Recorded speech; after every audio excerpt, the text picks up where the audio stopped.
ஆண்டு மீன்பிடி தடை காலத்திற்கான மீனவர் பாதுகாப்பு நிதி ரூபாய் 8000 ரூபாய் 20,000 உயர்த்தப்படும். அடுத்தது படகு பாதுகாப்பு நிதி. படகுகளை விடுவிப்பது குறித்து தூதரக வழிகளில் பேச்சுவார்த்தை நடத்தும் வரை வங்கி கடன்களை திருப்பி செலுத்தவும் மீனவர்களின் குழுவுக்கு ஆதரவு அளிக்கவும் படகு உரிமையாளருக்கு ரூபாய் 5 லட்சம் உடனடி இடைக்கால நிவாரணம் வழங்கப்படும்.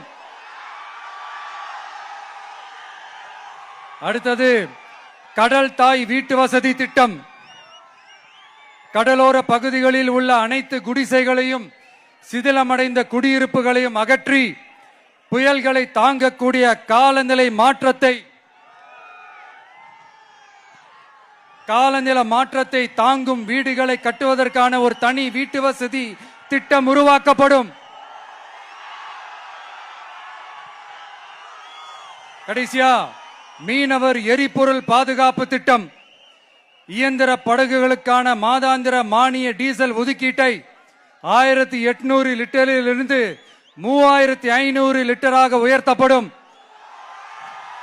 ஒரு லிட்டருக்கு ரூபாய் 15 என்ற நிலையான மானியம் படகு உரிமையாளரின் வங்கி கணக்கிற்கு நேரடியாக செலுத்தப்படும்.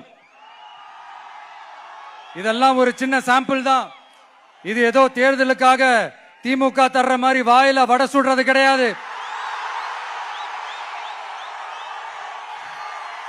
உண்மையா உங்களை நேசிக்கிறதோட அதனுடைய விளைப்பாடு. இப்படித்தான் நான் உங்களை உண்மையா நேசிக்கிறோம். எல்லாரும் நான் அங்க சொன்ன மாதிரி விசில் சின்னத்துக்கு தயவு செஞ்சு ஓட்டு போடுங்க.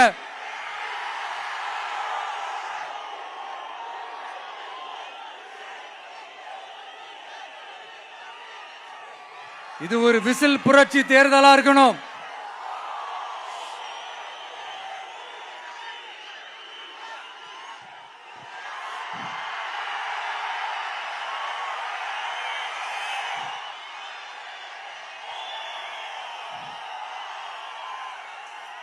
கான்பிடண்டா இருங்க.